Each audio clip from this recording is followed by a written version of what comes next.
프랑스 경찰에 체포된 유병언 회장의 장녀 섬나 씨가 프랑스 법원에 냈던 보석 신청이 기각됐습니다. 그러나 섬나 씨가 송환을 거부하기 위해 거물 변호사를 선임하고 대응에 나서 국내 송환 절차는 상당히 지연될 것으로 보이는데요. 국제부 연결해 자세한 소식 알아보겠습니다. 지순환 기자. 네, 국제부입니다. 네, 먼저 보석 신청 기각 소식부터 알아보겠습니다. 유섬나 씨가 낸 보석 신청을 프랑스 법원이 허락하지 않은 거죠? 유병언 전 세무그룹 회장의 장녀 섬나 씨가 프랑스 경찰에 체포된 뒤 법원에 냈던 보석 신청이 기각됐습니다.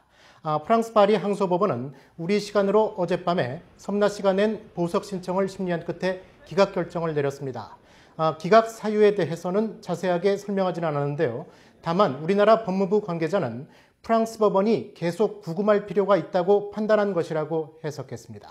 아무래도 유 씨가 세월호 사고를 전후해서 출국한 뒤에 파리의 고급 아파트에 숨어 지내다시피 한 점이 도주의 우려가 있다고 판단하도록 만든 것 같습니다. 또 섬나 씨가 받고 있는 혐의가 우리나라와 프랑스의 조약에 따른 범죄인 인도 대상에 해당한다는 점도 고려된 것으로 보입니다. 네, 이에 대한 유섬나 씨의 입장도 나왔습니까?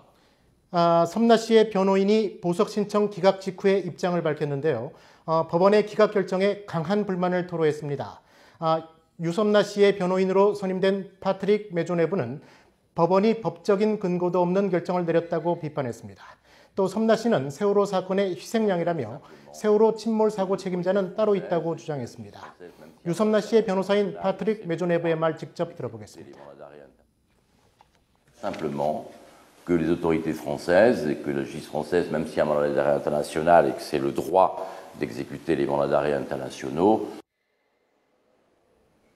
네, 그런데 말이죠. 이 유섬나 씨가 선임한 변호사가 프랑스 법조계에서는 꽤나 유명한 거물급 변호사라고요. 방금 인터뷰 장면에서 보신 파트릭 메조네브가 유섬나 씨의 변호인인데요. 메조네브 변호사는 프랑스 법조계에서는 상당한 거물입니다. 슈퍼스타 변호사로 명성이 높은 메조네브는 주로 다른 변호사들이 꺼리는 의뢰인들을 변호하고 또 언론을 통해 널리 알려진 사건을 맡는 것으로 유명합니다. 부패 사건에 연루됐던 오마르 봉고 전 가봉 대통령과 사이언톨로지 교회가 그의 의뢰인이었습니다. 또 최근에는 프랑스 적진권을 뒤흔든 사르코지 전 대통령의 대선 자금과 관련된 비그말리옹 사건 변호사로도 활동하고 있습니다. 유병언 회장의 장녀 섬나 씨가 이처럼 거물급 변호인을 섭외함으로써 그만큼 한국 송환 거부 의지를 분명히 했다고 볼 수 있을 것 같습니다.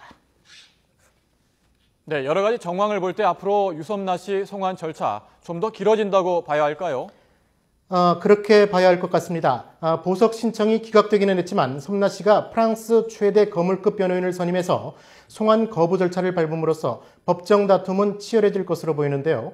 일단 프랑스 법원은 섬나 씨를 구금한 상태에서 범죄인 인도 여부를 결정하게 됩니다. 프랑스 항소법원에서 인도 결정이 내려지더라도 섬나 씨가 불복해서 상소하면 재판은 다시 한 번 더 진행돼야 합니다. 프랑스 최고행정법원에서 또 재판이 열릴 가능성까지 감안한다면 섬나 씨의 한국 송환 여부 최종 결정은 몇 달에서 길게는 몇 년이 걸릴 수도 있다는 전망이 나오고 있습니다. 지금까지 국제부에서 전해드렸습니다.